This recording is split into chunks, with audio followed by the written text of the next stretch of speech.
De volta com o Estúdio 360. O Espírito Santo é o segundo estado em que há menor proporção de pessoas passando fome no Brasil. Dados da Rede Brasileira de Pesquisa em Soberania e Segurança Alimentar, divulgados ontem, mostram que 8,2% da população sofre com insegurança alimentar grave aqui no estado. Mas e quem trabalha diretamente com essa população vulnerável? Como enxerga essa estatística? Nós convidamos o presidente da Central Única das Favelas, a CUFA, aqui no estado, para dizer para a gente. Bem-vindo, Gabriel Nadipé. Agradeço. Gabriel, essa situação, assim, o quadro divulgado ontem, ele mostra o estado numa situação relativamente boa na comparação com o restante do país, mas a situação específica ainda é muito grave. Como é que vocês estão encarando esses dados, esses números que foram divulgados ontem?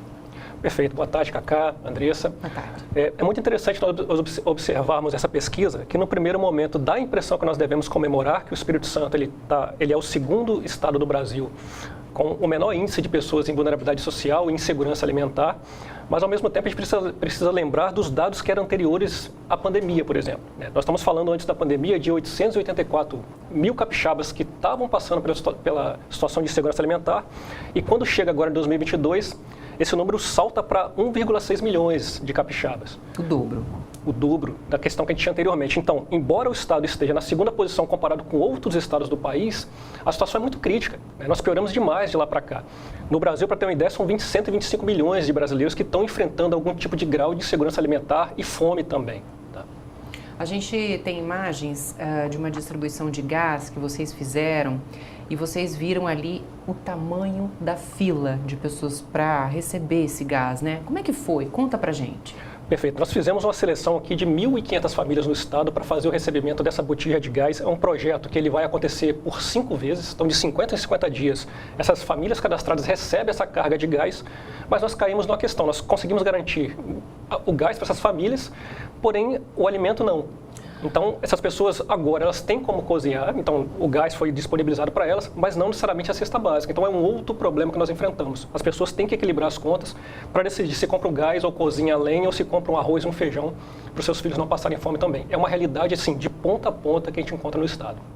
Gabriel, a gente falou ali em insegurança alimentar, é uma expressão que tem sido muito utilizada de tempos para cá. O que é insegurança alimentar? E por que ela é diferente da gente falar que a pessoa está passando fome? Qual é essa diferença? Existem algumas variações da insegurança alimentar, por exemplo, leve. Nós estamos falando de pessoas que às vezes têm que restringir algum tipo de comida, comprar menos quantidade, ou mudar a qualidade desse alimento, comprava um tipo de arroz, tem que comprar de uma classe B ou C. Então, está falando de qualidade, de quantidade também. E isso vai subindo, né? Até chegar na agressiva, que é de fato a pessoa não ter o que comer. Então, a insegurança alimentar leve, moderada e ela mais agressiva também. Uhum. Então, são essas condições que a gente enfrenta aqui no estado e no Brasil inteiro como realidade. Né? Eu tenho uma outra dúvida que é a seguinte.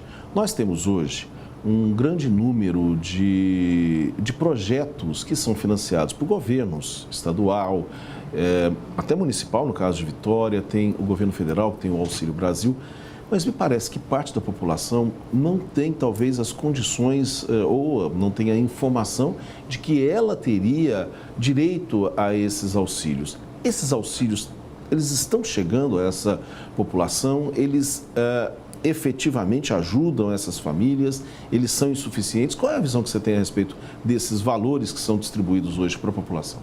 Perfeito. Esses auxílios, de fato, eles vieram para dar um alívio para essas famílias, as famílias que têm acesso. Inclusive, quando a gente fala em dados do estado de insegurança alimentar, a gente está se baseando no dado do CadÚnico, por exemplo. Certo. Mas existe uma série de capixabas que estão fora, inclusive, dessa estatística. Pois é. Que não estão sendo contabilizados e, inclusive, não acessam esses programas.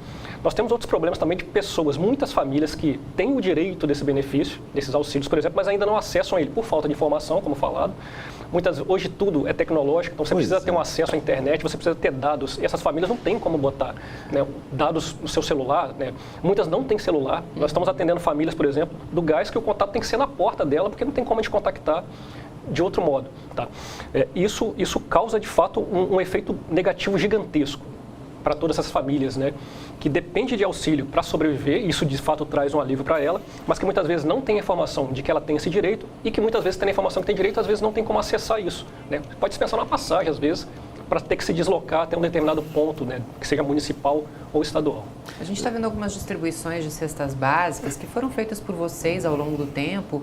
Como é que está hoje? Hoje vocês têm condições de fazer essa distribuição? Você até falou em relação ao gás, vocês têm a própria cesta básica, não? As pessoas podem ajudar de alguma maneira? Conta pra gente. Perfeito. Como o projeto ele é movido por doações, nós percebemos uma oscilação muito grande. Então, alguns meses nós conseguimos atender em média 3.500 famílias, tem meses que a gente cai para 800 famílias. Então, isso é uma situação muito crítica, porque cada mês nós precisamos lutar para poder atender aquelas famílias que nós estamos vendo naquela situação difícil. E nós precisamos fazer, de fato, uma escolha. Né? Às vezes tem que escolher uma família que tem uma quantidade maior de filhos e deixar uma outra, que está numa situação tão difícil quanto para o momento, momento posterior. E é por isso que a gente continua com as campanhas abertas de arrecadação para pessoas físicas, comércios, empresas também. A gente tem o nosso site, que as pessoas podem entrar lá e entrar em contato com a gente para fazer a doação. Tem as redes sociais também. A gente tem a sua rede social, é @cufa.es, é isso? Cufa.es, Instagram, Facebook também, Cufa Espírito Santo, e o site é cufaes.org. Essa oscilação que você acabou de citar, ela foi mais forte com aquilo que a gente talvez já possa definir como fim da pandemia, até a OMS já começa a falar em fim da pandemia, mas durante o período da pandemia, me parece que as pessoas estavam mais dispostas a fazer movimentos de doação e etc. Com a redução do número de casos, com a redução do impacto causado pela pandemia, essas doações caíram também? Caíram muito. Nós percebemos um movimento, de fato, dos capixabas muito forte durante o primeiro ano da pandemia. O segundo ano oscilou um pouco, mas também se manteve. E após isso a gente percebeu uma queda brusca. Né? E a gente entende também que muitas vezes existe uma comoção social em determinados momentos, né?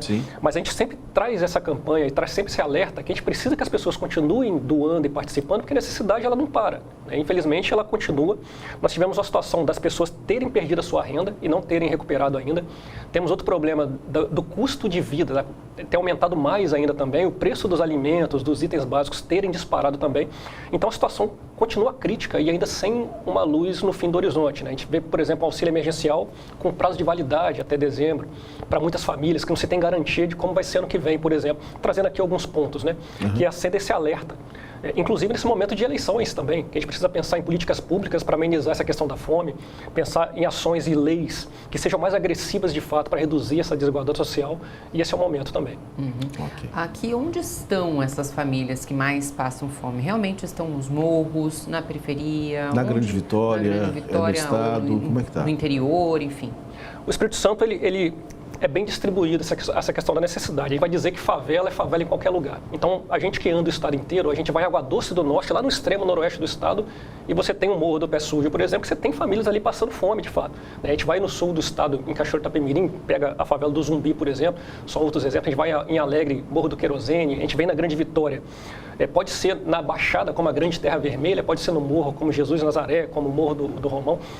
Então, essa necessidade, de fato, ela existe por todo o estado do Espírito Santo. É um estado pequeno, mas que existe uma grande desigualdade. Existe uma renda per capita quando a gente divide, que aparentemente a gente está se destacando no Brasil, mas quando a gente vai comparar isso com as famílias de fato, existe uma desigualdade muito grande que faz ter pessoas nessa condição de insegurança alimentar. A gente mostrou o site ali para vocês, tá, gente? Então vocês podem acessar. Vocês, inclusive, mostram depois as ações sendo realizadas, né? Para comprovar aquela renda que vocês receberam de doações, né? Perfeito. A gente tem uma preocupação muito grande com a questão da prestação de contas, tanto com nossos doadores locais, quanto a gente faz também essa prestação de contas com a CUFA Nacional. Então, isso é uma marca que a gente tem de fato, que a gente faz questão de mostrar o que nós estamos recebendo e para onde aquela doação está indo, né? As pessoas que estão recebendo aquela doação de fato. Okay. Tá certo. Muito obrigada. E a gente vai ficando por aqui. Muito obrigada pela sua companhia. A gente volta a se encontrar amanhã ao meio-dia. Boa noite. Tchau, tchau. Tchau, gente. Boa noite.